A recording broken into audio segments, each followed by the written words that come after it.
Hello. Hello. Hello. Hello and welcome to episode 8 of the Press Box Quartet. I'm your host for this week, Joseph McLaughlin, and I'm joined by my three amazing friends. We got Jonah Boye, Colin Struckman, and Steve Callahan. Boys, it's good to be with you this week. We got a lot to talk about. Can't believe we're on episode 8 as well. It's been fun doing this for about 2 months now. We've been doing it, so it's been a good time. So, yeah, we're going to start with one thing here. Steve, you're going to love this, what we're going to start with today. The World Cup is officially over. It is no more, at least for the next 4 years. And it was a great World Cup. It ended this past Sunday with Spain defeating Argentina 1-0, capturing its second World Cup championship and their first since 2010 when they defeated the Netherlands 1-0, also in extra time. Ferran Torres scored in the 106th minute. That was his only goal of the tournament, by the way, which I thought was a really cool fun fact, and he scored the most important one. So just wanted to start out, what's everyone's reaction to the conclusion of what's been a pretty good tournament so far? Yeah, I think generally, I think a lot of people will have like a big sigh of relief. I think, a lot of people, the Spain was the obvious favorite, I think, going into this tournament in the betting books and all that. They were the number one team, I think, throughout most of the tournament. Maybe France might have overtook them for a little bit of time before France got knocked out. But I think what I've been reading a lot and seeing from like everyone else was saying that football won this World Cup. A lot of people started seeing Argentina as like this villain, this kind of like team that didn't play, football. They played really aggressive. They just played very physical, and they weren't playing like a pure brand of soccer that a lot of people were really, wanting to see. And I think, honestly, it's kind of sad to kind of see Argentina as a team that everyone adored going into the 2022 World Cup. Really wanted to see Messi win that World Cup, and everyone was so happy that he did. He completed arguably one of the biggest feats of his career.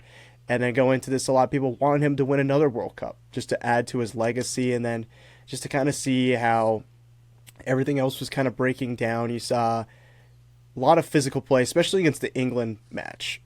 You saw there was a lot of really tough tackles, and then it was just really tough to kind of see that Argentina complaining about a lot of things. You saw opposing fan bases were just like, can someone please stop Argentina? And Spain, credit to them, they played a terrific game against Argentina.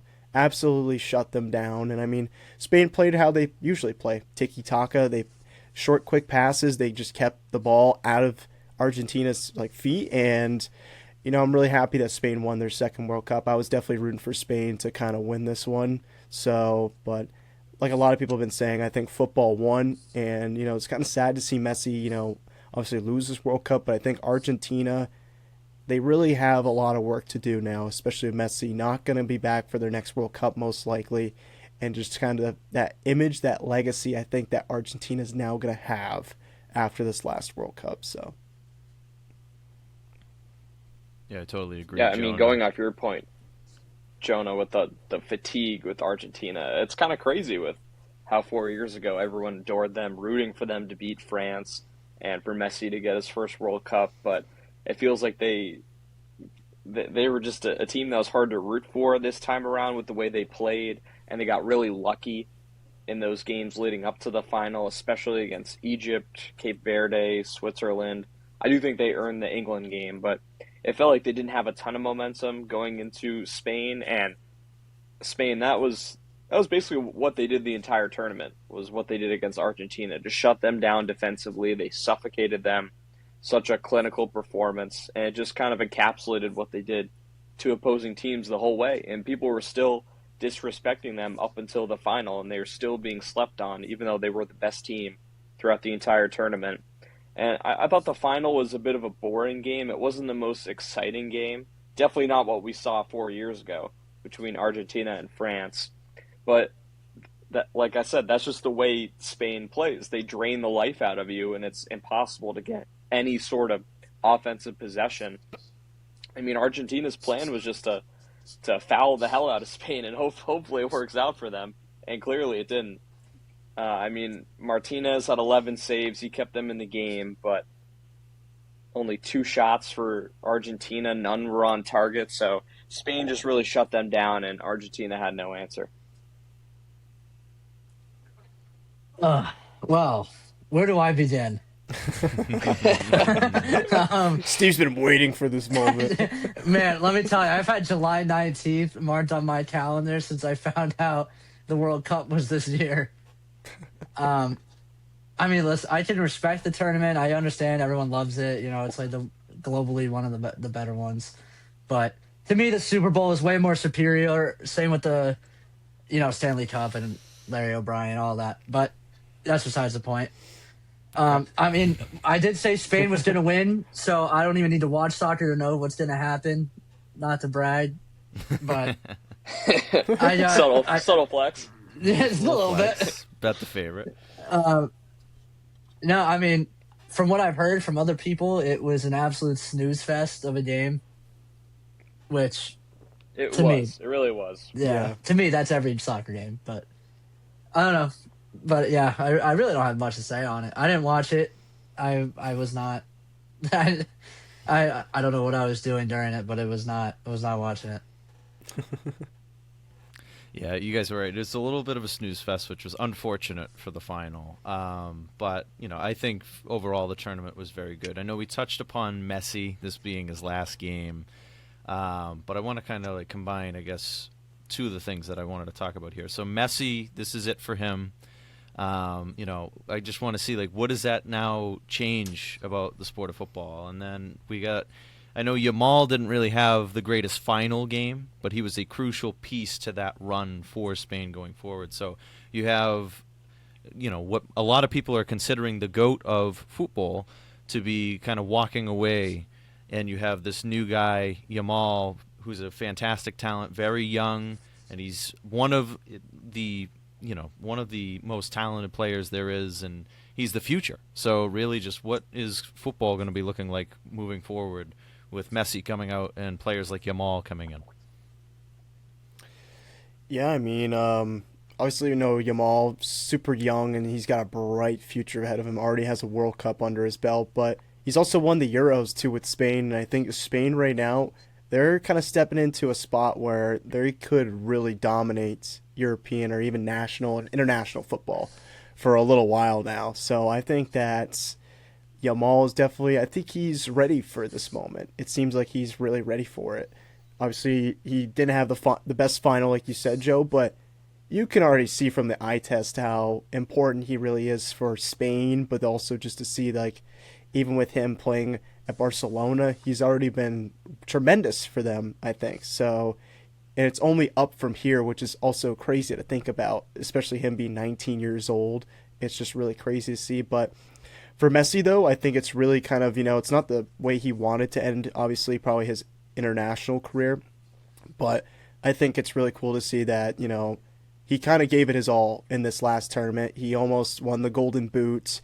He was really terrific for Argentina when they needed him, especially in that England game. He created so many opportunities and showing that even at 39 years old, he's still tremendous. So, but I think definitely this is a big passing of the torch moment for Yamal, and I'm really excited to see kind of how his career will progress now.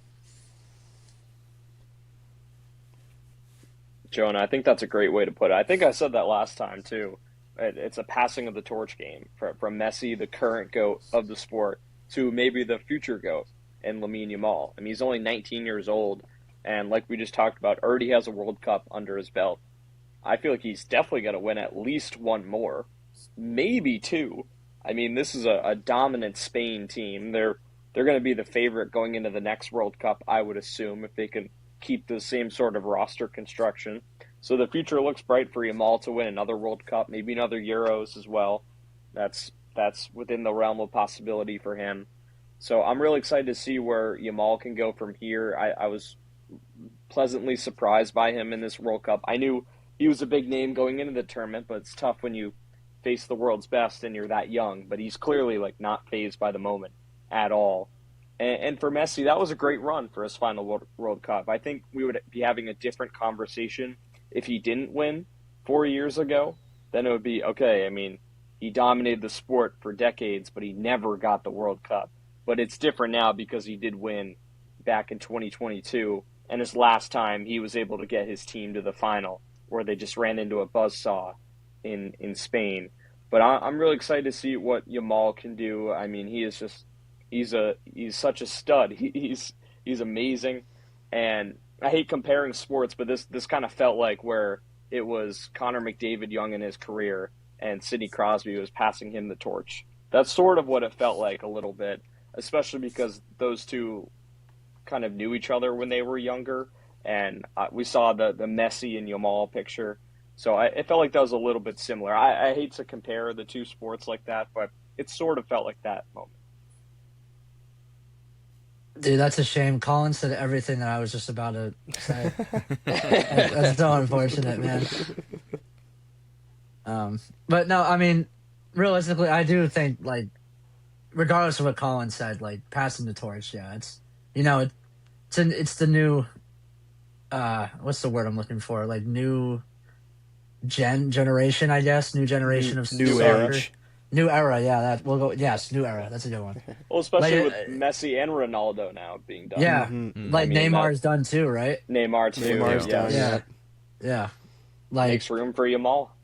yeah, exactly. And it's like, you know, Mbappe did the same thing. He won a World Cup very young. You know, been very dominant. He's gonna be in that conversation when that happens. And yeah, I mean, honestly, I didn't even know who Lamine Yamal was till 2 weeks ago. So, but I mean, he's a stud. I've heard. So that's good. Good for him. Big soccer guy, Steve. Yeah. Yeah. I can't wait for soccer to not be on the notes at the start of the Hey, episode. Well, that's Just in wait, 2 dude. seconds. Steve's Just a big wait. puckhead now, though. I love it. Yeah, he's a big He's a big puck. hockey Yeah. guy. We talk a Saw little yeah. bit of puck. Yeah. A little bit. Yeah. Don't Yeah, worry, we got right. the Prem and the MLS to cover now. Oh yes. No. No. I refuse to watch the MLS. That is just I- a shitty product. I mean, Colin, it is I'm awful. telling you, dude, we would make a great team of God-awful just. soccer. You should just not watch it, dude. Join me. Don't watch soccer. I watch the Prem. I don't watch the Yeah, MLS. Prem. Oh, you should Prem is also high not quality, watch though. the Prem. No, you have I to can't. give up Liverpool. Liverpool's my team. Yeah, Oh yeah, Liverpool. How many I Super can't Bowls have they abandon won? Liverpool. 0. Oh my gosh. I guess But- that's true. Yeah, but they won the Prem, a year The ago. Super Bowl so. comp is also That's fine. great. You know, I think Yamal did his job if Steve even knows who he is now, even though he's not the biggest fan of soccer. But so that just shows you, Yamal is a really good player. I'm excited to see what he's going to do. But to Steve's delight, we're going to move on from soccer for quite a while. This is the last time we'll Love talk about that. the World Cup. So to all the soccer fans out there, thank you for listening to that. But anyway, we're moving on to some baseball. Now, I'm curious to see what your thoughts on this are, Jonah, as the sole Yankees fan of the crowd.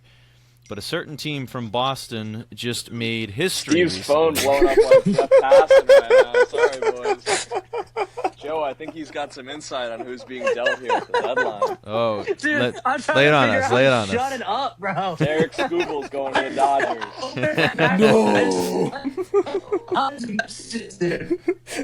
I just see Steve's face with the first thing. He's like, Derek Scooble got traded. Joe Ryan got traded. I just get like unreal amount of messages. Munoz got traded. Everyone just got traded. Everyone just got oh, traded. man.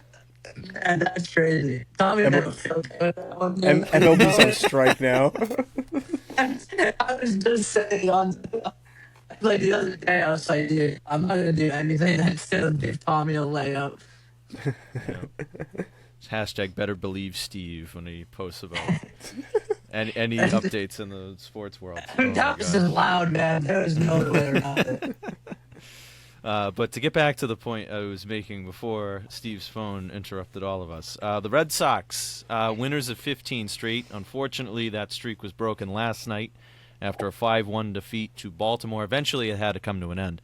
But that 15-game streak tied the club's longest in history with the 1946 team. That was when Ted Williams was 27 years old, hitting bombs with the Red Sox. And all of a sudden, a team that was 14 games below 500 is now all of a sudden in a wild card spot and things are looking up in Boston. But I'm going to start with the resident Yankees fan in this group. I know you don't like the Red Sox, so I'm curious to see what your thoughts are on their revival and second life, and now they are creeping up in the standings. Yeah. I mean, I'll tip my cap. Props to you guys. I mean, winning 15 straight games in the MLB is very, very hard. And I mean, they've been doing it in all facets of ways. Pitching has looked much better, I thought. I think the bullpen has also been a little bit more tighter and more clean for the Sox. And I think the offense has been solid. They've been rallying in late games. They've been finding ways to just sneak by and, getting those crucial wins. Because, I mean, you guys were talking about this team early on saying, we need to sell, we need to blow this thing up. Like, what is management doing? Cora got fired. What's going on? Like, this is not the season that we thought was going to happen, especially with all the injuries and stuff. Like Roman Anthony, he really hasn't touched the field at all this year.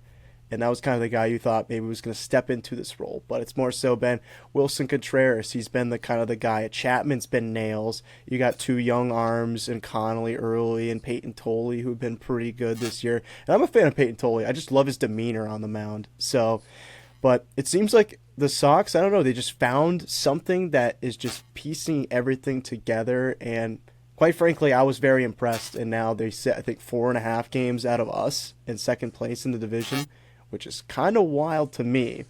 I definitely wasn't expecting it, but I definitely think now for the Sox, I think now when your team is getting a little bit healthier, you guys are starting to feel kind of this, hey, we could make this. Like, let's believe and we can make this. I think the Sox are going to be some buyers now, and I think they're going to get some pieces to make an all-out push, and hopefully they get Roman Anthony back who can be healthy and help them out in their cause, and hopefully the pitching and the bullpen, I know, was a major concern of you guys for a long, long time. Hopefully they can be solid and help win you guys some ball games. But, me as a Yankees fan, I hope that doesn't come to fruition. I would love to see, Yankees Sox in the playoffs again because it feeds families. It's just such a good rivalry, especially in the postseason. I love it. I know last year I enjoyed it too with a Boston native shoving it up for 11 strikeouts, getting us a big win. So, God, I hate that guy so much. Shout out Cam Schlittler. I love you. You just lost a point for being terrible, dude. God, you just lost a point for bringing that up.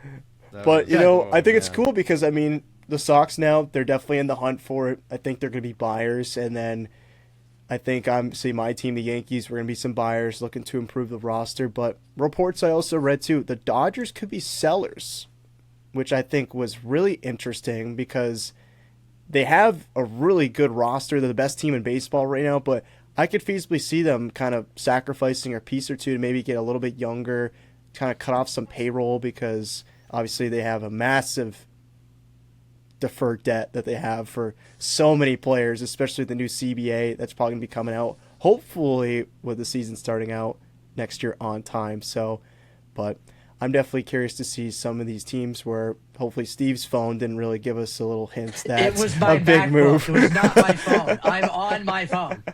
Hopefully there wasn't a big move made yet, but I think a big move's going to be coming. I think Skubal could be obviously he was a big name being talked about. I think he could be moved pretty soon, but there's also the pieces like Hunter Goodman, Ryan Jeffers. I think Luis Ariz could be moved. So I'm curious to see kind of how this trade deadline is going to be forming out for a lot of teams this season. I mean, going off the Red Sox run that we were talking about, I mean, it definitely came out of nowhere. And Joe mentioned it, they were 14 games under 500. At that point, they lost 2 out of 3 to the Colorado Rockies, who are the worst team in baseball. And the way they lost 2 of those games was horrendous. Jarren Duran couldn't even pick up the ball in left field. It was just a disgrace watching them lose that series. And I thought they were dead and buried at that point. I mean, they were 15 and a half out of first place. They weren't even close to the wild card. But now they're only 6 games out of first, 2 games up on the third wild card. I mean, they've really put themselves in a great position to make the postseason. Winning 15 in a row is, I still can't believe they did it. I know it's over. But in the moment, just continuing that hot streak from before the All-Star break and winning all 4 against Tampa, a division rival who's in first place at home at Fenway, and then take 2 out of 3 from Baltimore, who had won 7 in a row going into that series. as their young talent starting to pick up at this point in the year. So I've been really impressed. I counted this team out for sure in early June just because there was really no sight of them turning this ship around. But the whole lineup has produced. I mean, Caleb Durbin has really caught my eye. I think he's batting like almost close to 400 over the last like 45 games. And he was really struggling at the plate in the first couple of months, and he's really found his groove. His defense at third base is great, and he's really turned into a leader of this team. So I've become a big fan of Caleb Durbin. And then their pitching, like Jonah talked about, has set them up to win games. I think Sonny Gray should be in the Cy Young race. I mean, he's 12-1 with a sub-3 ERA. He's 36 years old, throwing just junk. And he's able to win these ball games. He hasn't lost a start since April. Wow. And he doesn't have, obviously, the velocity that he had several years ago in his career. But he's having a lot of success, and Abreu and Contreras are hitting so well. Really go up and down the lineup with who's performing. But I would like to see them get another right-handed bat at the deadline.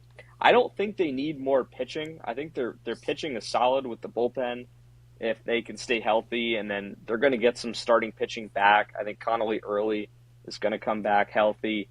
Hopefully you get Garrett Crochet back in like September maybe. I would rule out Roman Anthony from the equation. I think there's just a lot going on with his mental state right now, unfortunately.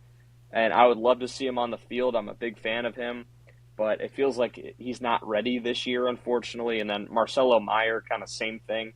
I feel like both of those two need to grow up a little bit. And I think we gave them the keys to the city a little too early. I do love them, and we should hold on to them.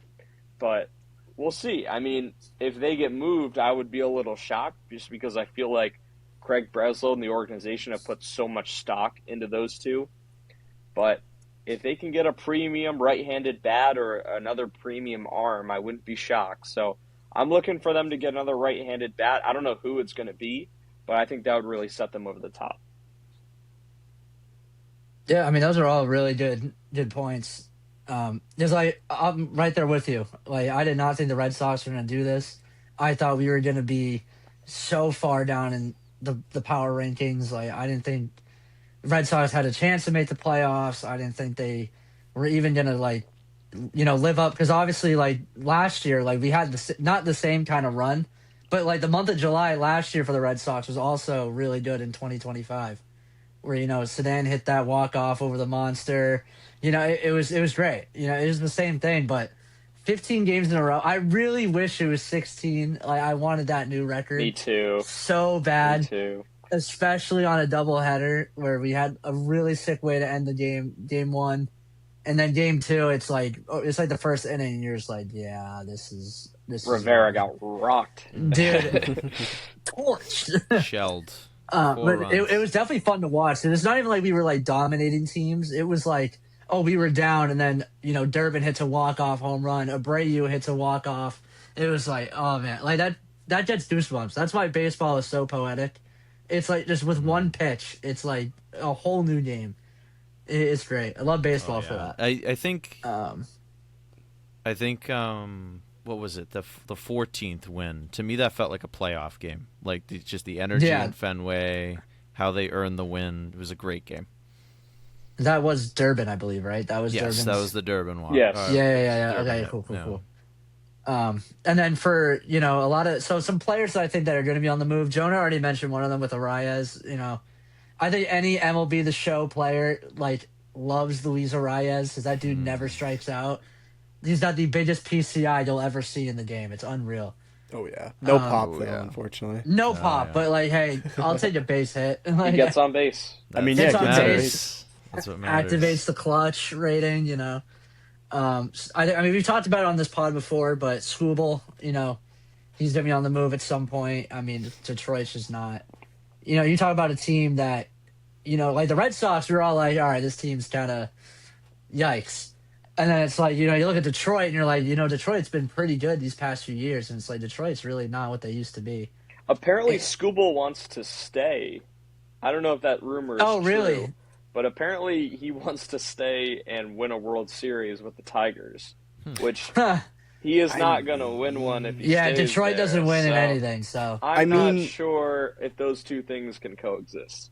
I mean, they were a team I thought could have been really good last. I mean, they were really good last year, and they almost kind of made a deep run to the ALCS. They got knocked down the DS, but I mean, they were a team who was kind of like the up and coming. They've been rebuilding for such a long time, and I felt like they had really good potential. They had a young pitching core, but they've also missed some people too. I know Jackson Jobe was a top arm. He got hurt. Casey Mize' arm. They've been kind of wanting to get going as a top draft pick, and he really hasn't gotten going. But then it was the offense that really struggled for them. They were really buying in on Riley Green and Torkelson, and they just haven't really produced, unfortunately. Riley Green has been really good. He was an all-star this year, but I mean, Torkelson, I think, was the big one. They really, really wanted to get going. But I mean, Detroit, I think, is really in a really murky spot, kind of like you guys are mentioning, because Skubal, you can get a lot of value for him right now. A lot of value. It might be just the best time to cash it in, get some draft picks, or even a good veteran bat just to hold its own for a little while, or a veteran arm. But Detroit, it's in a murky spot. Yeah, no, it is. I would say, like, Skubal is definitely, well, before Colin said that, I thought Skubal was going to be, like, the biggest move. Freddie Peralta, I think, is also on that list, along with Mason Miller, and then obviously Luis Arias. I think all four of those guys could, like, potentially be in a different uniform in the next few days. Francisco Mason Lindor, Miller, too. that would be insane. That would be crazy, right? But it's like, it's true, Lindor though. too, yeah, John. Lindor, yeah. Like, I think it can happen. I think Mason Miller, I the think, would be the interesting one. scariest. Yeah. I think whoever gets him, like the instant World Series Dude, he's contender, disgusting. especially if it's like I hate to say the Dodgers, but I mean, I think if the Yankees get him, that would be unbelievable. Yankees, that would be insane. I would What hate if he to goes see to like that. the Cubs, maybe? I mean, the Yankees, That's surprisingly, I was really surprised reading they have like the best ERA, bullpen ERA. So imagine if they add Mason Miller. Like, No. that's Not Red putting that in Sox, there. Red Sox are right Oh. behind them, though, so maybe they add them. Although, Colin, you said it. I don't think the Red Sox really need to add to what they have because they got a good thing going. I don't- I'll take a Mason Miller, though. I would take him, but Yeah. the thing with the Red Sox at the deadline is I feel like with this win streak, every Red Sox fan is going to be like, we need to buy at the deadline. But the way Craig Breslow has managed this team I over was the just last gonna several say. years, they are not going to make a big splash. They're not going to do Right. And the squat. people that are going to want Tarek Skubal or Mason Miller are going to be disappointed because he is not going after those premium guys. And even Lindor, too, who's older. They could use him, but I don't think they're going to go after any big name. Yeah, very pricey. Jonah, that's a great point. I don't think they're going to mortgage the farm system because they put so much stock in it already. Even if it's not panning out this year, I don't think they're going to sell the farm just to benefit this team who has proven a lot over the last 2 months with the win streak and getting themselves in contention, but before that was not a great product. So I don't think it would be worth it to salvage the farm system to get some of these guys, depending on who it is. But you really have to weigh those options. And the way Craig Breslow's managed this team, where with putting together kind of a low-budget roster, I don't think he's really going to make the big moves. And some of these low contracts have worked out, like Contreras and Sonny Gray this year. But that's not always the case. He's never made a huge deadline move. Really, the last big Red Sox deadline move, I feel like, was Kyle Schwarber back in 2021. And they didn't even really give up a lot. Heimblum didn't even give up a ton for that. And the upside was just huge, and he performed. Like, he was great, and he was amazing in the postseason. But the Red Sox haven't really made a deadline move like that in a while. So I feel like even if they get someone, it's going to be someone who has a high upside, but you don't have to pay a lot for to get. Right. I mean, that's kind of a good point with Sonny Gray. I would say Ranger Suarez, but That was a not great him. deal, too. I mean, Yeah, it was fantastic. I mean, he's coming back. I think he got like some sort of. He's gonna be back soon, but like at least when we like signed Sonny Gray, I was like, oh, he's just gonna be an innings eater. Like he's just a guy that he's gonna eat up innings for us, and now he's like 12-1, got snubbed of an All-Star. he did. But Yeah, he did. he got so snubbed. He's just But, always been a good veteran pitcher. I mean, he was a Yeah, guy yeah. who's never had really strong velocity. I mean, broke out with Oakland. I know the Yankees, he was, he was average, if maybe below average. He didn't really perform in the Bronx, but since then, he's always just been kind of a guy who like can be a 4 or 5, even a 3 arm in a rotation, and he's always been, stellar. I think he's always just been the kind of a guy who can just, like you said, Steve, just eat a ton of innings, and he's just a bulldog out there. He doesn't care if he gets roughed around or if he's solid, he's just going to go out there, he's going to give you his best, and you can't like really take that away from him. He's always just been really decent. Yeah, Sonny Gray's been fantastic this year. I've loved watching him. Just Colin, you said it perfectly. Just junk. That's what he throws, and it really fools a lot of hitters. And I'd love to see him in the Cy Young race. But right now, the MLB deadline is August 3rd. That is coming up, so we'll see what the moves will be. A lot of big names you guys threw out there. I'm very curious to see where all of them end up going, and if the Red Sox or and the Yankees end up buying, I want to see what they get. So. But we'll move on to something that I thought was really interesting. We can talk about it for just a brief moment, but since we're broadcasters, I thought this was interesting because ESPN absorbing NFL Network, that was recent, Disney kind of accumulating NFL Network into ESPN. With that came a lot of layoffs with a lot of broadcasters. A lot of big names. Carl Ravitch ended up getting laid off. He's been one of the big play-by-play voices for ESPN for many, many years. But I just wanted to get you guys' thoughts on, kind of this whole situation that's just starting to kind of like arise, and what ESPN's going to look like now with this decisions being made. Yeah, I mean, I'm pretty gutted because Ravitch, I loved his voice. I think he's a great broadcaster, especially, he's the voice of the College World Series. He does Sunday Night Baseball, Baseball Tonight.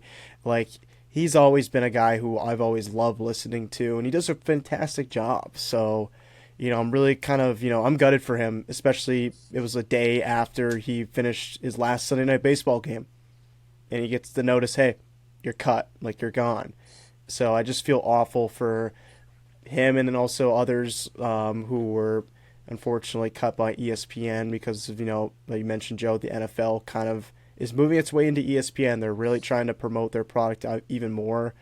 But it's going to be really interesting to see kind of, ESPN says this is the best for their future. But it's really kind of a murky point too for ESPN because everyone's going to streaming services, other types of bundles. No one's really watching cable TV much anymore.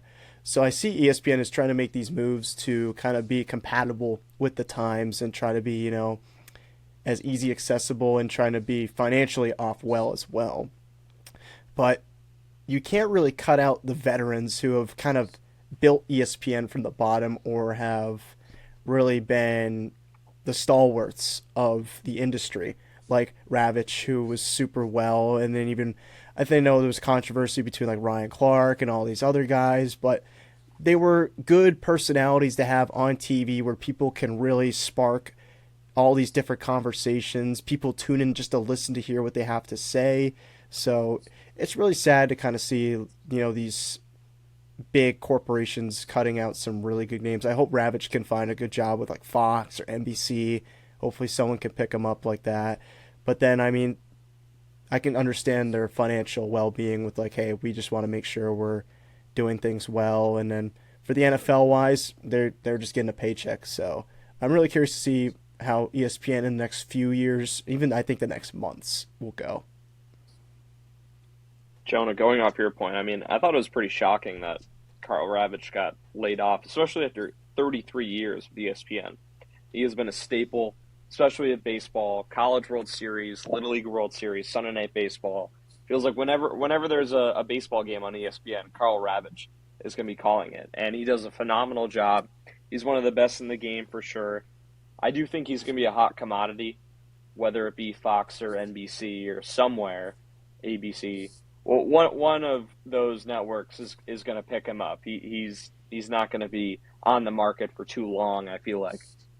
And he also does a great job calling SEC college basketball, too. So that's also in his repertoire. And it feels like this happens like every year with ESPN, or every few years. But it's always unfortunate when some of these stars get laid off that have really dedicated their lives to ESPN and giving us a great product to watch and listen to. Ryan Clark, I kind of figured that might happen. I know he draws a lot of controversy. He doesn't have a lot of fans. And for ESPN, it's easy to look at him making $2 million per year. We can cut that easily. And Cam Newton's another one that he also drew a lot of controversy. I didn't really love him on air. I love watching him in the NFL and in college, but him on air was not the greatest fit, I feel like, especially with his stupid hats and outfits. I mean, he was really pushing the envelope there. So, I mean, he's going to be well off. I don't think anyone should be worried about how much money right now Cam Newton is making. But for the people like Karl Ravitch, that's really what I feel for. Yeah, I agree. Karl Ravitch was definitely one of the guys where it's like, wait, really? Like, you're going to fire a guy who's been with you for 33 years? And he's a staple. Like, I mean, all of us are broadcasters. I think, like, if someone, like, told us to name, like, 5 broadcasters, like, on the top of our heads, I guarantee you his name pops up. I guarantee it. But I will say, Ryan Clark and Cam Newton, I hope the door doesn't hits them on the way out. Like, they could go. I agree with you. Yeah. Like, Cam Newton calling the Pats fool's gold just because he didn't understand McDaniel's system is crazy to me. Yeah. Like, he watches a clip, he stands there with a giant cigar, and he's like, ha, ha, ha, man. And then he's like, you know, like, oh, what do we have here? We got quarters over here. What are you supposed to do as a quarterback? And then Didn't the he looks Patriots at... cut him? They cut him, Yes. right? They did. Yeah. And then he got signed again to Carolina, where he got that, like, 1-yard tutty. He's like, I'm back. Yeah. And now he's back on his Whatever, show. dude. Whatever, dude. God, what a loser. He's so, and Ryan Clark is What a like frickin' loser. Did you see the episode with him? It was like him, Stephen A, and I don't remember who the other guy was, but he was talking about like generational talents. He's like Brady, Breeze, and Peyton Manning. Like, those aren't generational talents. Like Andrew Luck, Lamar Jackson. Like, those are generational talents. And then, like, always saying that's just how trying to get clicks and all that. Oh my God, it is. It absolutely that is. Sucks. And the one thing that makes me so mad, like, he always says, like, oh, the NFL had to change rules because of me. It's like, no, they didn't. You hit receivers when they were defenseless. They didn't change anything. You were just a dirty player. I don't think Ryan Clark changed the face of the NFL. I don't think he did. No. Absolutely not. He's not even. He wasn't even a top 10 player on that Steelers team. Even the defense alone, he was not even close. Oh man, I'm glad he's gone, but definitely because of the what is it? Disney's acquisition, I think it is, for the NFL Network. Yes, that's a big reason why all that's happening right now. Yeah. Bonus points to Steve for an amazing Cam Newton impression. That was very well done. Let's go. But it's pretty accurate, though, no? Yeah, that was pretty good. Hence why I'm giving you the bonus. He points. always has that cigar that's like a foot long, and he's just talking to some guy in the back, and he's like, do you know what you're supposed to do as a quarterback at a 3rd and 1? And the guy in the back's like, I don't know. And then he, like, explains it. It's so dumb.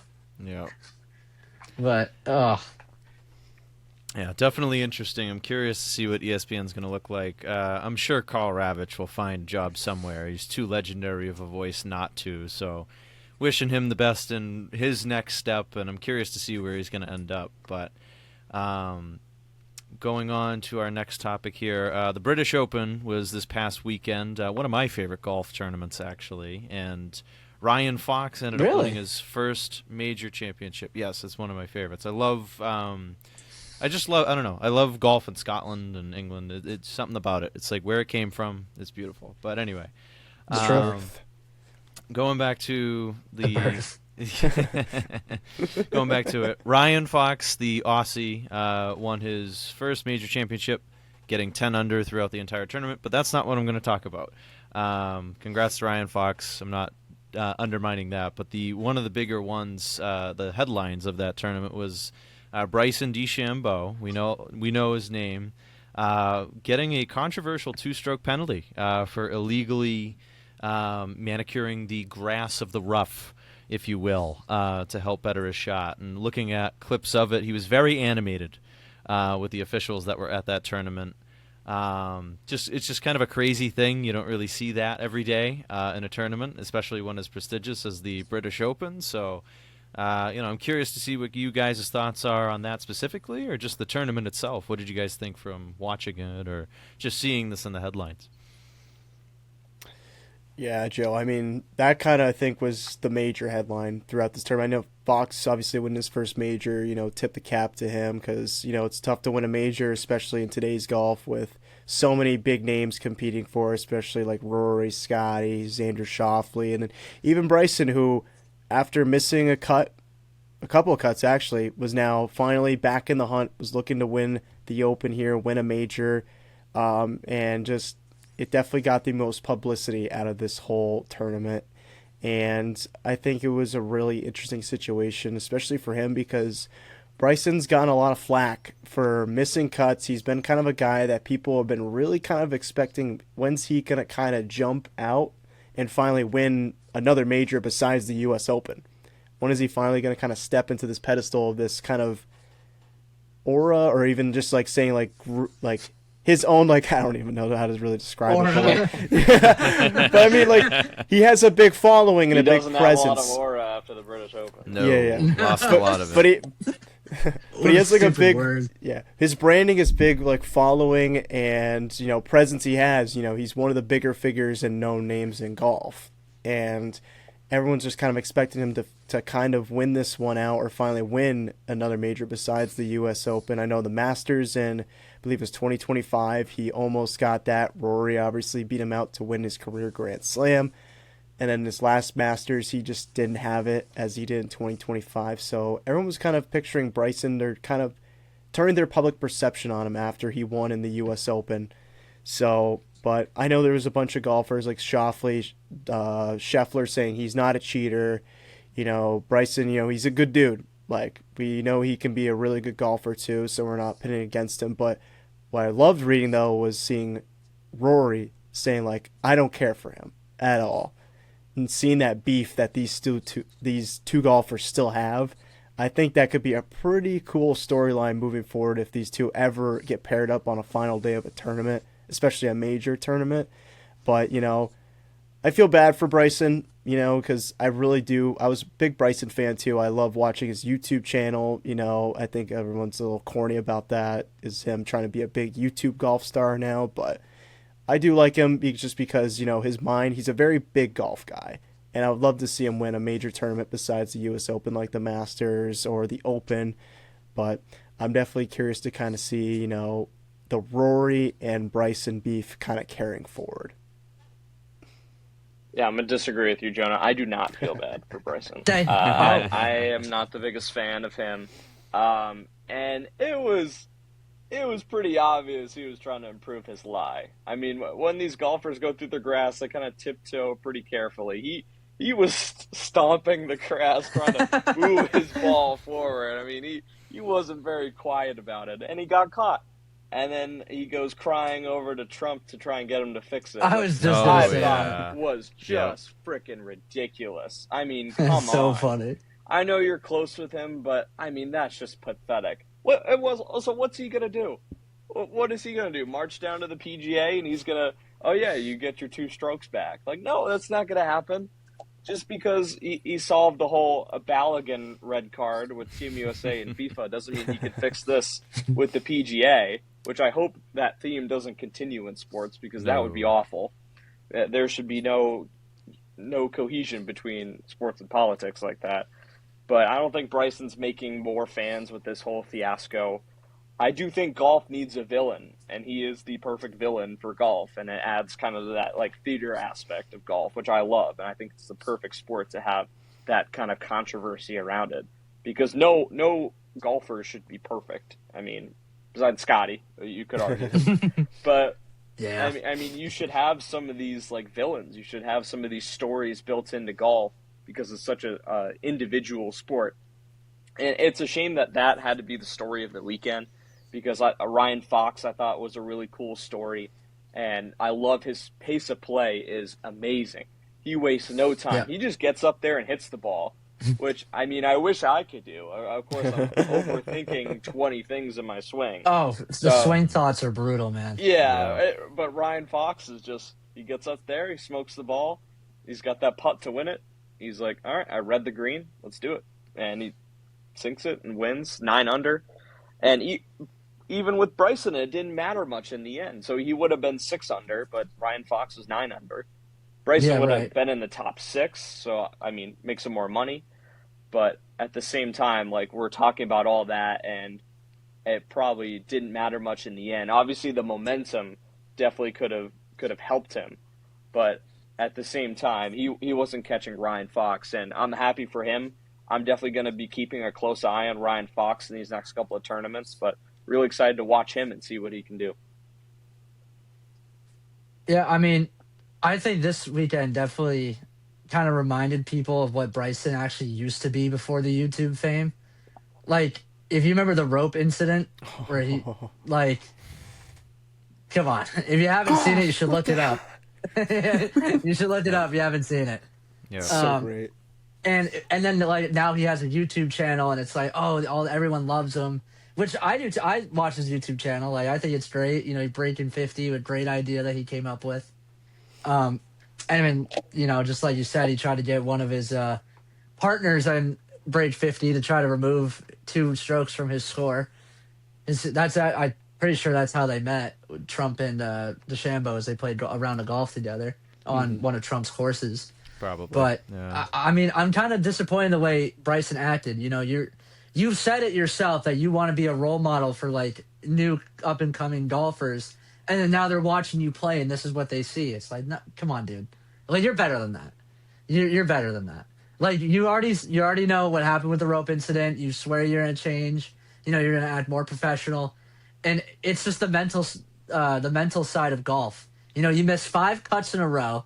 That's already on your mind. Like, that's already, like, your mind's going everywhere.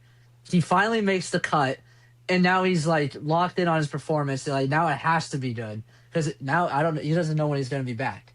Because scores are getting lower and lower and lower and lower as years go on.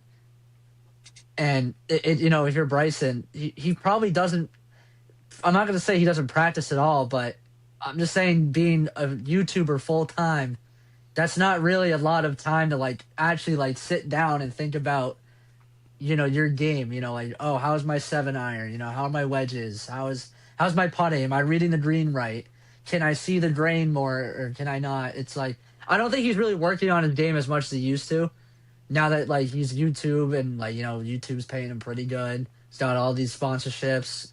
Was it Bucked Up, I think, is his most... Yeah, it's like his main one, yeah. That's like his biggest one, yeah. But, I mean, I'm probably going to agree with Colin here. I do think he did it. As much as I hate to say it, I really don't want to. But it's like, I don't think the PGA is doing that. Like, I think they're good about that stuff.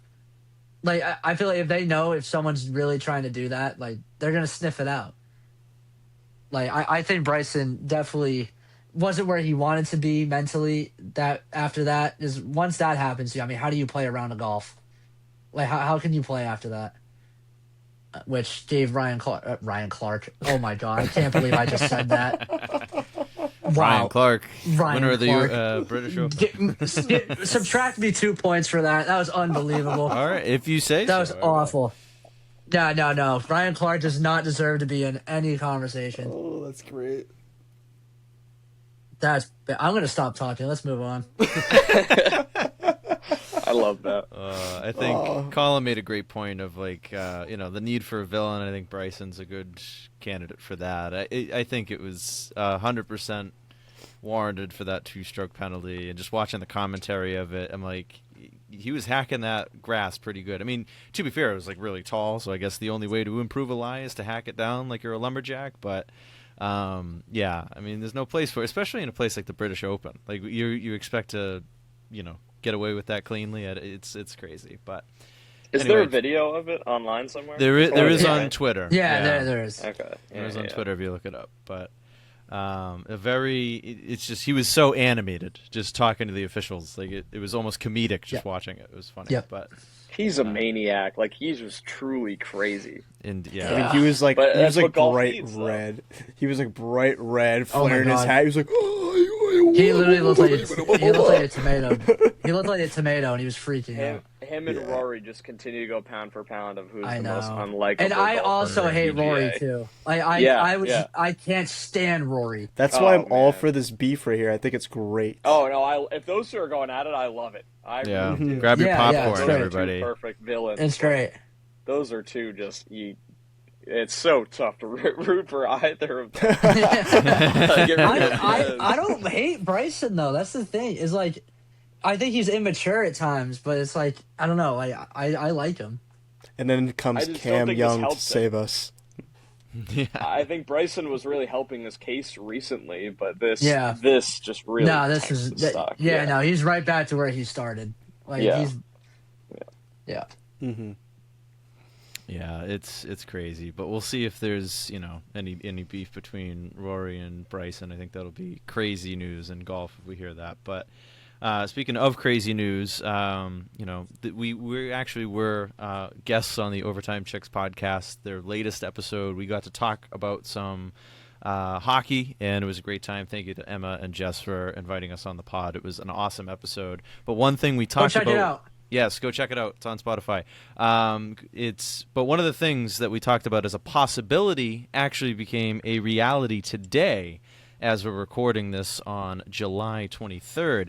Patrick Kane returning to Chicago. He just signed a 2-year, $16 million deal to return to the team that drafted him in 2007. Big news for the 37-year-old who has won 3 Stanley Cups with the Chicago Blackhawks. Every Blackhawks fan, has this guy's number, name, picture on a wall somewhere. Patrick Kane is a legend in Chicago, and he's coming back. This time he gets to play with Connor Bedard, who recently signed a big contract extension. So big news for the Blackhawks, and a really big move that I think could really improve this team. But I want to hear you guys' thoughts on how does Patrick Kane coming back home to Chicago improve the Blackhawks' odds of becoming a playoff team and then some. Yeah, Joe, I mean, I'm going to keep it short and simple for this, but I think 100% it makes the Blackhawks better. I mean, you bring in such an icon like Patrick Kane. I mean, decent deal for him, too. I think that's a pretty fair deal to bring him back to Chicago.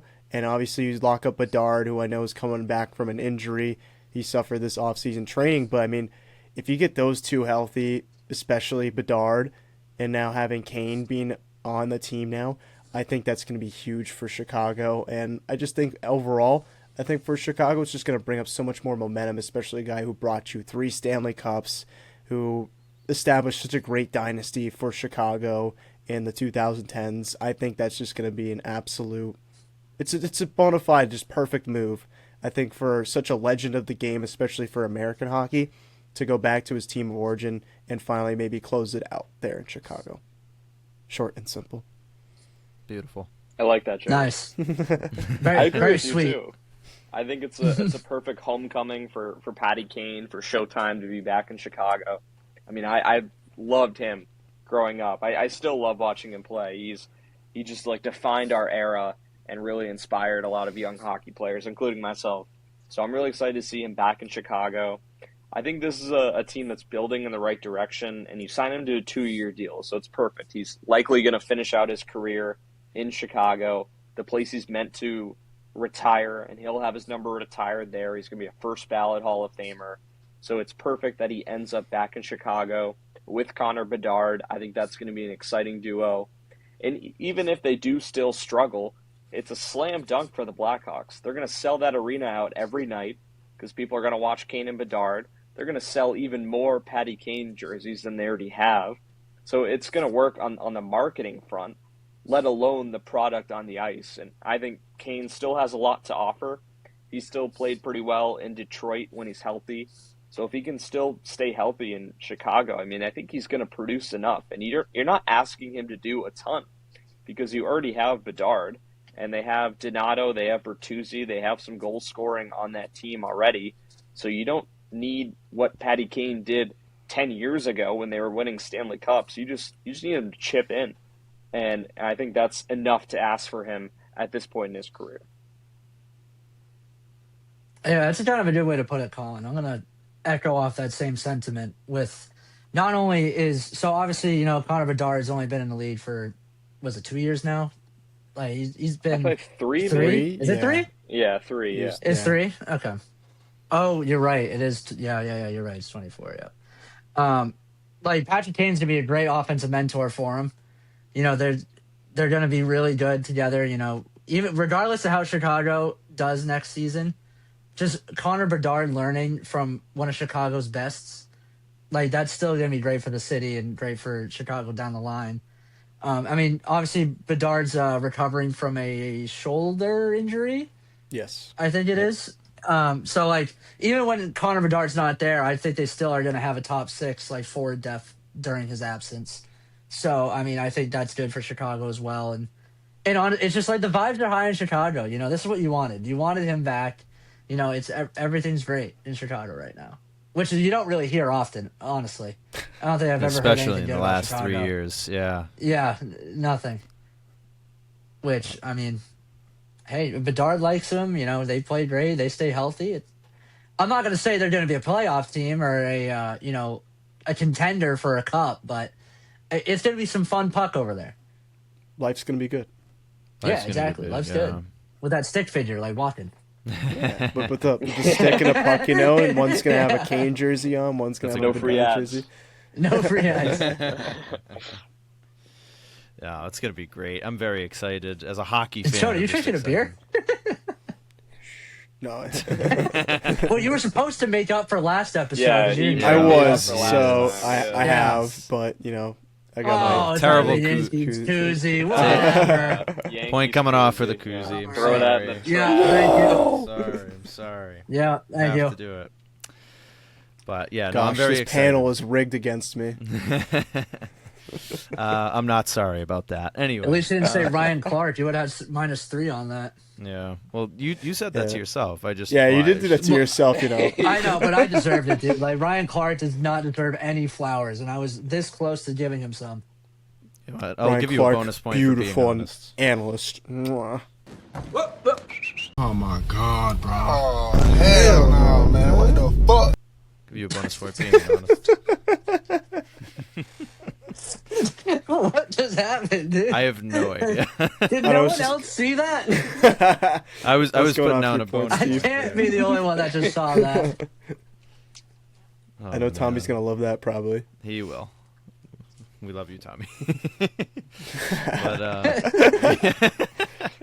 the thumbs The little up likes. too. He's gonna like put handsome Squidward right next to that. Oh yeah. Oh, dude, I hope. I so hope. That'd be a That would dream be come funny. true. Ask and you shall receive. Oh my goodness. That'd be great. That'd be funny. But yeah, super I'd excited. laugh. Yeah, it was funny. It was funny. Pretty funny. Yeah. But yeah, super excited to see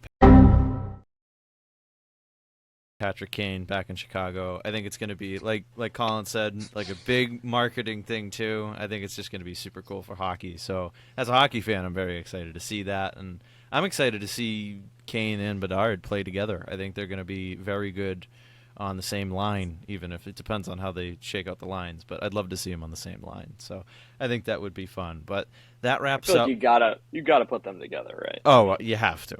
That makes the most sense. I think so. I think you have to. It just, it would be such a great combination. But anyway, that wraps up our current, sets of topics. But we're gonna go into our game. So for the game for today, I wanted it to be kind of, I guess, celebrating the fact that NFL training camps are starting up now at the end of July, which is super exciting. The NFL is almost here. Preseason's in like a month. Season starts September 9th with the Super Bowl rematch.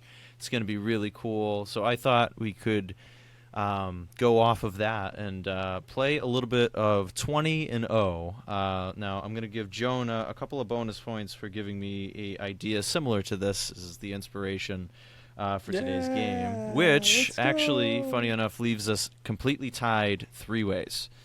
So, the way that this is going to work, I hope I can share my screen because that would be lovely if I can. Yes, do that. Give me one moment. All right. I hope everyone can see what I'm looking at here. Yes, we can, Joe. All right, sweet. Did anyone have any guesses on what just happened? Your phone Battery died. No, actually, my phone was too hot. Oh. Whoa. Yeah, so It's I probably was your MacBook's getting so many notifications about sports. It heated up the phone way too much. like literally. I don't even. Colin, you might want to figure out the computer situations. Me and this phone got beef. But anyway, I hope my audio is good with this screen shared too. I hope this is I fine. should have Sounds taken a good. screenshot of what I just saw. You probably but that should was so reintroduce it though before you go into that. Yeah, I'll reintroduce it. But anyway, I think we're. Hopefully, still my recording. Mac has enough battery because it is at 17%. No. Okay. Let's see. All right, so we're still recording, but I'm gonna kind of give a little countdown for Tommy just so he knows where to cut this. So hi Yeah. Tommy, hi post Tommy. Here we go. 5, 4. That's 3, 4, 3, 2, 1. All right. So for today's game, since NFL training camp is starting at the end of July here, and preseason's coming up, as well as the season starting in September 9th. That's coming up very soon, which is going to be exciting. Patriots-Seahawks Super Bowl rematch in Seattle. I think that's going to be a great game. But an idea inspired by Jonah. I'm giving him 2 bonus points for the idea. He mentioned to me 162-0, so I found the football version of it, which is 20-0. So now all 3 of you guys are tied with points. So the way that this is going to work is we're going to play a classic round of 20-0. You guys are going to have to build a roster. And whoever out of the 3 of you has the best overall record will be the winner of this episode. So whoever gets the best team will be able to win this one. And we're going to go off of all time. It's going to be all-time players, a lot of different teams, a lot of different eras. Don't worry about trying to look up names. This game will help you out with names and a little bit of statistics as well. So it's going to be a matter of who you want to pick right on the fly. But we'll start with Jonah, since you were the start of our discussions. We're going to play. You're going to have to draft offense and defense. It's going to start with offense first. It's going to start with offense first. Okay, we'll go as quick as we can. We're only going to do this once per person, so you got to make it count. It's gonna be like Jeopardy. I'm just gonna say a name and just let it fly. Okay. Going if you need first help, is tough. if you I know. need help, I'm really we got nervous. you. I have to move So- in to see the screen. Yeah, dude, I Yeah. did not eat my carrots, man. I got sweet. Hopefully, it's good for everyone at home. But basically, we're going to start offense, then defense. You can pick Okay. any position on the offensive side of the football. There'll be names there to pick from, and we'll start. Okay. All right. So you get a team and you get an era, and we're going to start the New England Patriots of this current actually- generation. Oh, and it's offense first. Okay. Offense so first. I'm just gonna have to go Drake May just off the top of the bat. All right, Drake May at quarterback. Dude, over good Nikhil choice. Harry, what are you doing? Crazy Damian Harris, choice. come on. David Harris, what is done? Cam Newton. Okay. Oh. Current Carolina Panther. Oh, Christian That's- McCaffrey fits yeah, right in there. I was gonna say. Yeah, But, it's a slam dunk right there. but like low key though, like actually no. I mean, Well, that's Chuba 21 Hubbard, to 25 though. Like low key, I wouldn't pick that. I'm wondering. I'm just going to say this now. That's a little I different believe 20 he these was in stats do San Fran. play a factor because Christian McCaffrey's having better prime seasons in San True. Francisco. So I Yeah, keep that I'll in save mind. you. You're welcome. But okay, I guess I'll go Hubbard then, just because I mean, I was gonna own up to my first answer, just say McCaffrey, just because I said it, but I guess I'll switch to Hubbard then. Okay. I want this Go to be a fair. Hubbard. Do you want this fair to be battle on your the gridiron. primary running back, or do you want it as a flex player? Ooh, I'll go You get flex. two I'm flexes. gonna go flex. Okay. So It's a you're good gonna put idea. Hubbard as a It's a good flex. shout, yeah. Yep, I like it. Round 3. Atlanta, 2016 to 2020. Ooh, that's Gotta go. Oh man, man, I'm stuck between Freeman and Jones. Like that's like the two. Because Oh, I mean, really? Freeman was pretty good, That's but like you know what? Calvin Ridley. I'm probably gonna.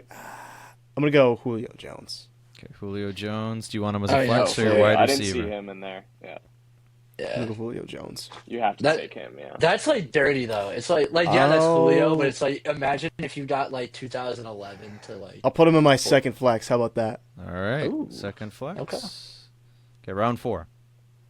Tampa Bay, 2021, 2025. Oh, my. A lot of We're getting all current players. 2021 to 2025. A lot of current Yeah, I players know. here, man. Oh man. I mean, Bucky Irving, he's been pretty solid. Receivers, if you scroll down. Thank there's God you already had Mike Drake May because Evans. Tom Brady was definitely gonna pop up.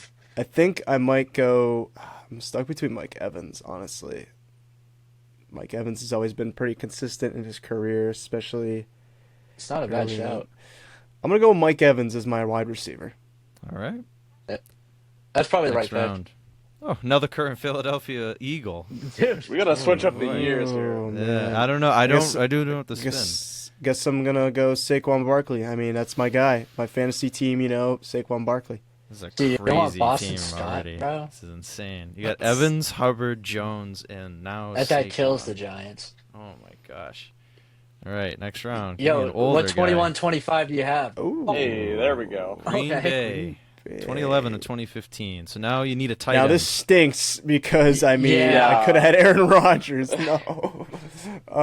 You could have Tom Brady. I guess so. I guess I'll take Jermichael Finley. Michael Finley as your tight end. Dude, what a stud, man. What a stud. I mean, 13 yards a catch. That was pretty solid, man. Pretty you could have solid. also had Gronk, too. I wasn't going to say anything, but 2021. Bucks Gronk though. it is true. But I guarantee it's better than Jermichael Finley. Yeah, I know, but whatever. I got pretty good other options at offense. So. True. All All right. right, defense. Arizona from the 70s and early That's 80s. a giant span. Jeez. Oh my god. I guess Greer, Yeah, shout out Curtis Greer. Oh, my God. From, all right, 16 so sacks and 83 or is this yeah, 1983. 13 TFLs. Oh. yeah, tackle for What about loss. linebackers? I'm just curious. Go down to linebackers. Oh. Jeez, shout out Jr. EJ Jr. 105 tackles in 1984. I'll stay with my original pick though. I'll stay with my Greer. Okay, Curtis Greer. Do you want him Six- as your primary edge or your defensive flex? I'll put him in my defensive flex. All right. Playing this safe, maybe, hopefully. Raiders of the 70s and early 80s. Oh, I'm going Howie Long. You got to go Howie Long. Yeah, I have to. Yo, Long fun at the fact. edge. Milford, Mass legend Howie Long. Is he really? That's Yeah, cool. he went to my high school, yeah. Wow. Didn't know Ooh. Yeah. Chicago. He'll never say it, 20 but he did. 2006 Brian to Urlacher. 2010. Give me Brian Urlacher, Yeah. man. At the Oh, Yeah, that linebacker guy's that's a position. problem. That's a problem. that's a great pick right there. Baltimore, It's gonna be a 06 Oh, to no. 2010. Yeah. Oh wait, you already used your linebacker though. Well, where's Ed Reed or anything like that? Oh, he's a safety, probably. Let's go down. Ed Reed, safety, Yeah, there he is. 2008. Yeah. I want Yeah. Ed Reed. Jeez. I want Ed I Reed. was thinking Ray Lewis, so thank God you just put Urlacher. Okay, two more, Jonah. Yeah, I thought it really Oh, was, too. Chicago, late Oh, 70s. no. Oh, come on. Alan Page, bro. Alan Page, bring him to me. Jonah's got a great team Yeah, here, guys. it does. Yeah, Jonah's got. Jonah's gonna be tough to beat already. Yeah, I know. The Yeah. tough one is Jermichael Finley, bro. You are not running any two tight end offsets, man. Let me No, tell you. no, I'm not. San Francisco, Ooh. 2006 to Navarro Bowman, maybe? 2010. What do you need? Oh, corner. Oh, that's Cornerback. tough. I mean, Yeah, the one thing That's San Fran tough. never really had. I'll go with Nate Clements. Nate Clements. All right. Wow, 14 TDs. 17 and 3. Oh, Your overall that's record. tough. That's gonna tough. be really tough. That's Ironically, that- Hubbard was the one that held you back, not Finley. So that's No interesting. way! Really? Quality starter who simply lacks the all-pro Lacks ceiling. all pro. Oh, so there's all pros in this. Okay. Yes. So Oh, so maybe McCaffrey was the one to do it. the defense is gross. 96 Yeah, that overall. defense is Yeah. dirty. Yeah, Dude, look at my assist nasty. under final records is dangerous. Dangerous. Very Piss on the dangerous team. defense. Yeah. No, All right, I'll take that. All right. right. you should. All right, so Jonah, you are 17-3. I'm going to write that down before I forget. It's gonna be tough go. to beat there. Yeah. wanna Can I back go home. next? Yes. Yeah, Go screw you, next. Colin. Hey, what the hell, All man? right. I'm just jumping the gun on him. We'll save the best I'm for jumping last. the gun. We'll save the best for Yeah. last. Oh, all right. Hopefully. Okay. But we'll see. Shout out the. That's coming from 17 and Maple 3 Leaf though, I too. feel like that's really tough to beat, honestly. No, that is A minus. Yeah, I feel like that's that's Yeah. tough. Okay. All right, let's go. Let's get this thing on the road. All right, let's Oh, go, come Steve. on. Don't tell me I'm out of like. Oh my gosh. Why? So dumb. No shot. Come on, bro. Spare change. Spare change, ma'am. Then nothing. Just We're staring back. at nothing. I've paid a subscription for this. I'm kidding. I haven't done that, but I at least signed up. So thank you, 20-0, I guess, for that. So I don't know. Spare change, please. I don't know. Anyway, Steve, you are up here because Yeah. yeah. Anyway, I So jumped again, the gun. That's why. you jumped the gun. We're going offense. Okay. You know how this goes. All right, yeah, let's Starting go. now. We're rapid fire. I'm not thinking at all. We're just going. Oh, great. I'm screwed. 70s Buffalo. O.J. Simpson. Done. Yeah. Running back or Running flex? back. Damn, running Steve. back. All right. Main Primary running back. Okay. Yeah, I have to. Don't All right. want to, but I have to. Okay. Indianapolis. Oh, bet. Early It's probably 2000s. Peyton Manning, yeah. Peyton Manning. Hold on, wait. Go to wide receivers real quick. Marvin Oh, yeah. Harrison. Yeah, I'm going to go Marv. All right. Mhm. I think I can get a better quarterback. Primary Okay. wideout or flex? I'm going to say primary for now. Okay. I think Marvin Harrison's tough to beat. Okay, 90s for the Niners. Ooh. You need a quarterback, tight end, two flexes. Stroll down. Who's my tight end here?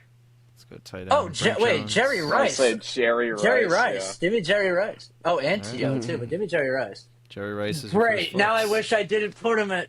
Oh, I put Marvin Harrison. Okay, keep going. Miami, current. Oh, Tua. that's brutal. Scroll down. Do they have? Okay, yeah, no, tight ends are kind of dookie. I'm not gonna lie.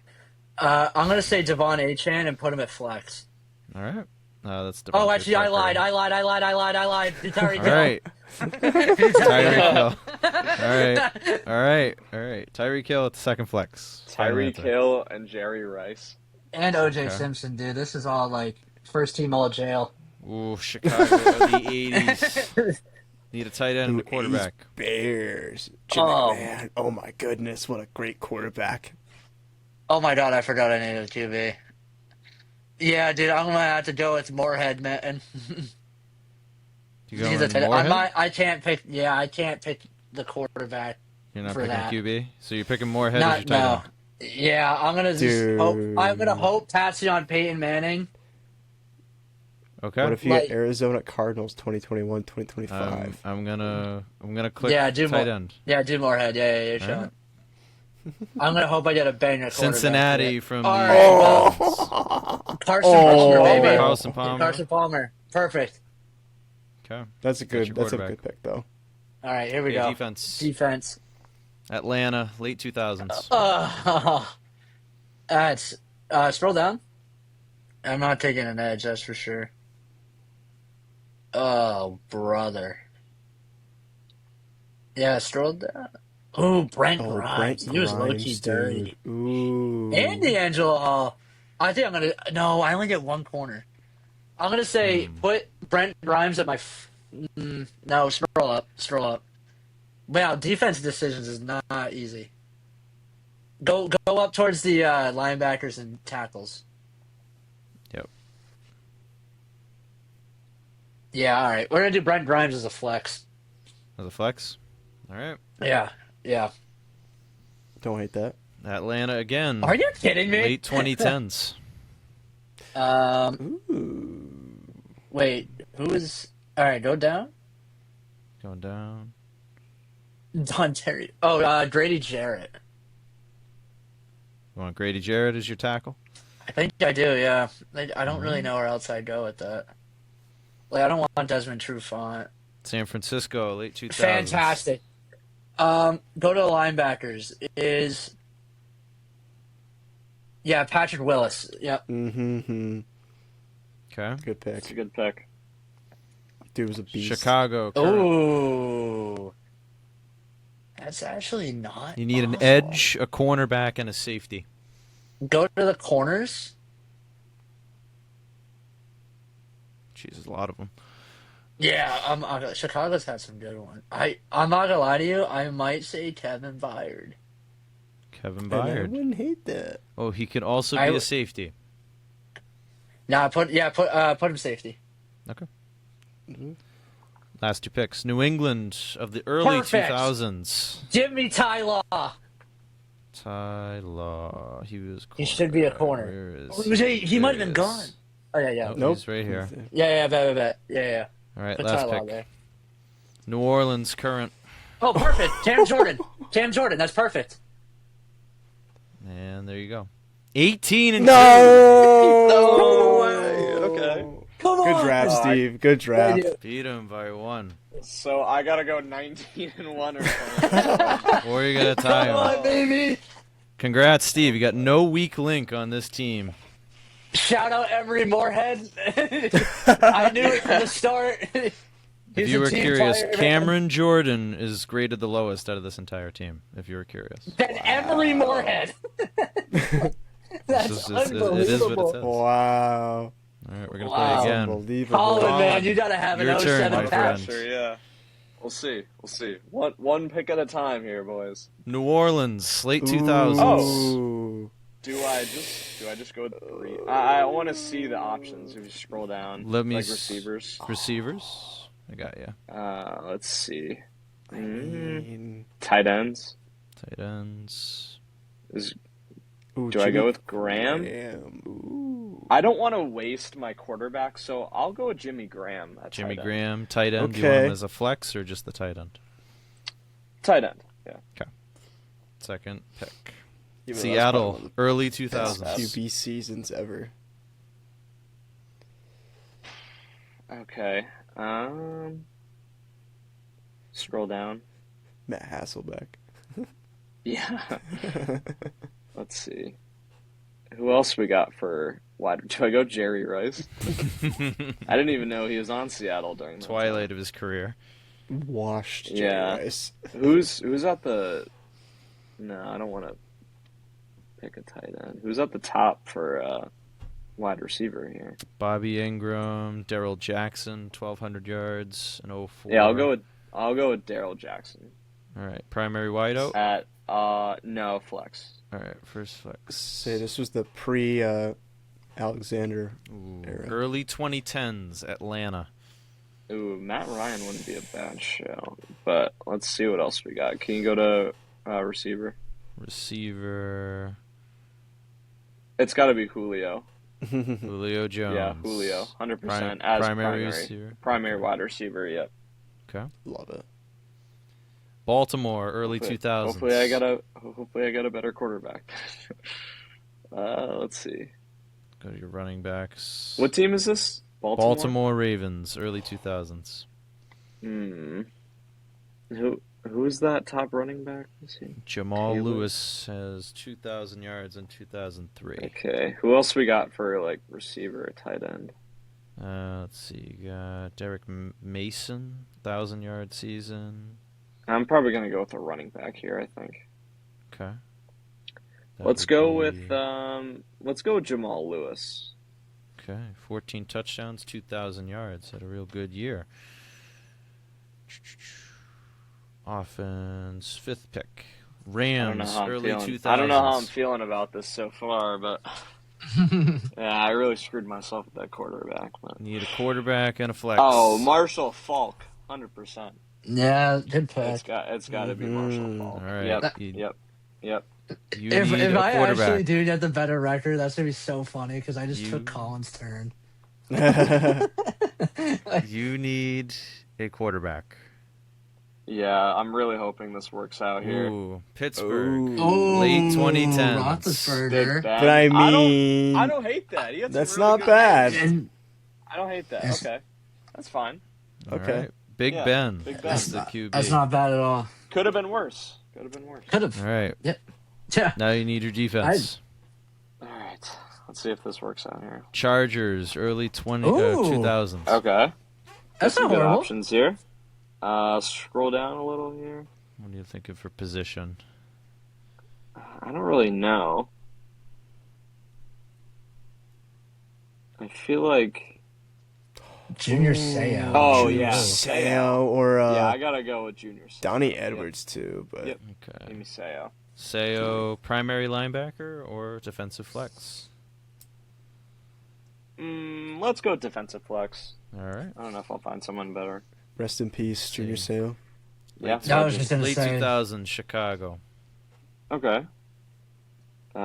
Julius Peppers is enticing. Yeah. Let's see what else we got here. Scroll down. It was Carolina. Urlacher. All day. Yeah, true. Primary Welcome to the linebacker. club, man. Yep. Has to be. Tennessee, current. Ooh.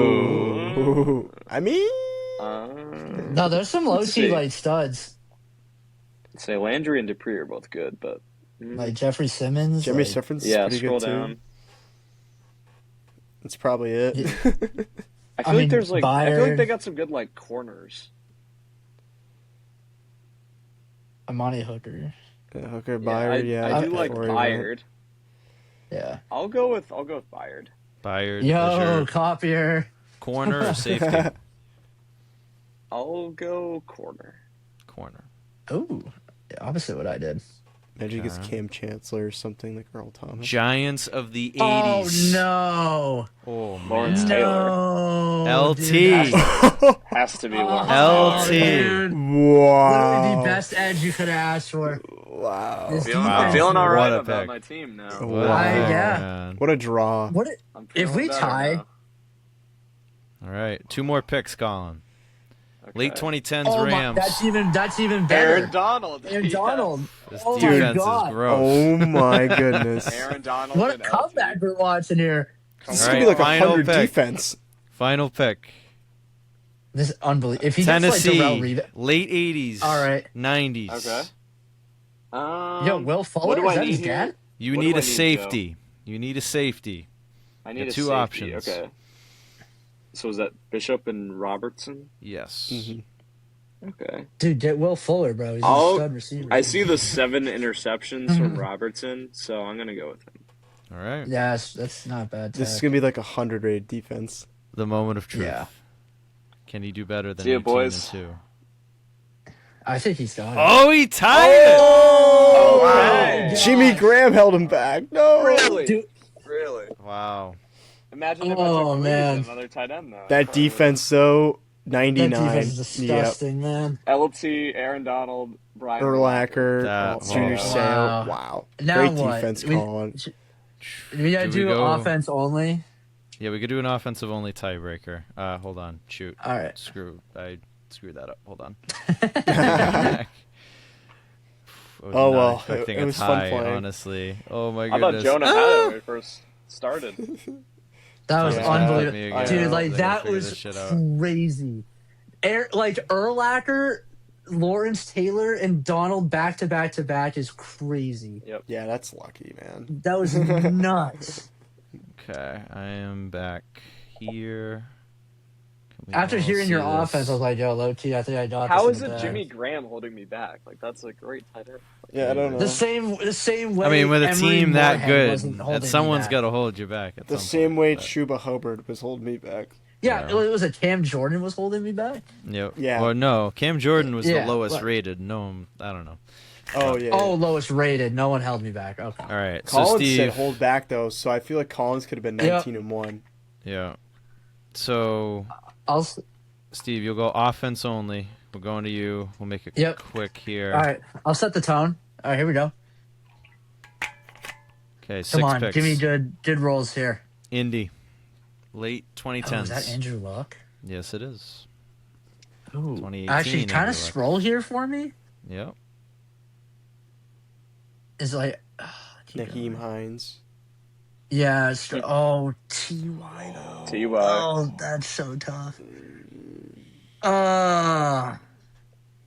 Yeah, give me Ty. I'm gonna T.Y. do Hilton. exactly what I did last time. Flex Yeah, or I'm gonna do primary exactly what wideout? I did last time. Put him at flex. Okay. Rams, early 2010s. Alrighty, that's not good. Scroll down. What are the tight ends looking like? Anything? Just 2. Jared Oh, Cook, jeez, Lance that's Kendricks. brutal. If we were going off of highlight reel, Tavon Austin would have won me this game. Hey, you can go with Patriots you should legend, just take Danny him. Amendola. Hey. Oh, that's brutal. Yo, if it was me, Steve, I'd pick Tavon Austin. Wait, was Todd Gurley up there for running back? Yes, he was. 1,000 yards. Okay, yeah, give me Todd. Flex or primary running back? Put primary. Primary? Yeah, I don't think I'm gonna get a better running back than that. Chicago, 80s, early 90s. Okay. Where's your boy? Oh, Walter Payton. You Walter missed Payton. out. I was saying you missed out Walter Payton almost. Walter Payton. He's gonna have to go on my flex then. Yeah. 2 more. That's all right though. Yep. Raiders, early 2000s. Oh. You need a quarterback, receiver, and tight end. I need a tight end. What are the tight ends? Here's your tight ends. Yikes! Yeah, let's scroll right back up. That ain't gonna happen. Dude, shout out Rich Gannon. I was Almost. going to say. I actually was just gonna Rich say, I actually might pick Rich Gannon. Okay, Super Bowl It's not appearance bad. season. I'm gonna say I'm not gonna get a better quarterback than that. So give me All Rich right. Gannon. Rich Gannon. New England, late 2000s. Well, I Wide got a better receiver, tight quarterback end. than that, but give me Randy Moss. Randy Oh, Moss. shoot. I could have There he Aaron is. Hernandez. That's really funny. Give me Randy Moss. Randy Moss at the wideout. OJ on one team. I could have had Brady. Dude. That's so. Ooh. I could have had Brady. That's so tough. Mid 60s to early 70s. The Ooh. Colts. Oh, John Mackey. Tight end. Yeah. Unitas. 20 and 0. Wow. There it is. Oh my Come on now. goodness. Wow. Come on now. Wow. That's Rich crazy. Gannon, baby. Rich Gannon. That's a good Gannon, season. baby. It's a Super Bowl appearance season, so I mean, this was offense only. We have to keep that in mind. it's also true. Yeah. But see if Colin can tie it. Oh, We go to, we go okay, here we to go. another extra inning if we have to. Say what happens after that? I don't know. At Me that and point- Colin just do rock paper scissors. I was or gonna something. say Yeah, at that point. Let's see what we got. San Francisco, late 2000s.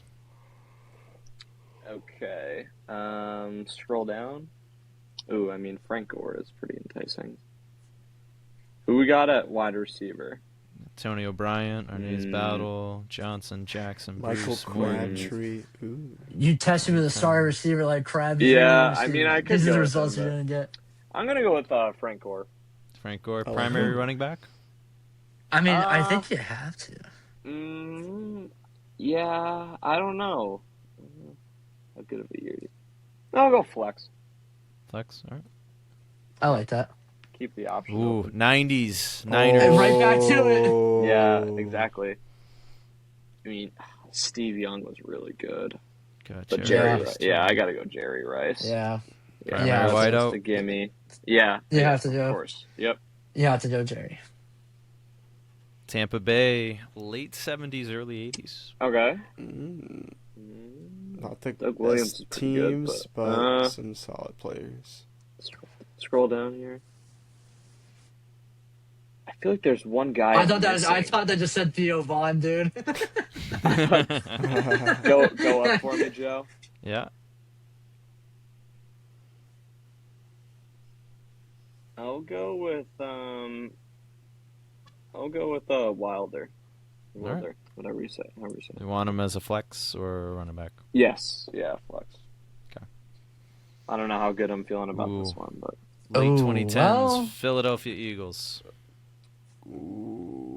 are we saying like just like the seasons wise? Because I mean, Carson Wentz was really good. That's Yeah, his so this is 2017. these yeah. players are in their prime. Like this is tough. Okay, I just want to see the receivers. Yep, I Dude, can Jay scroll Ajayi. down. Oh my goodness.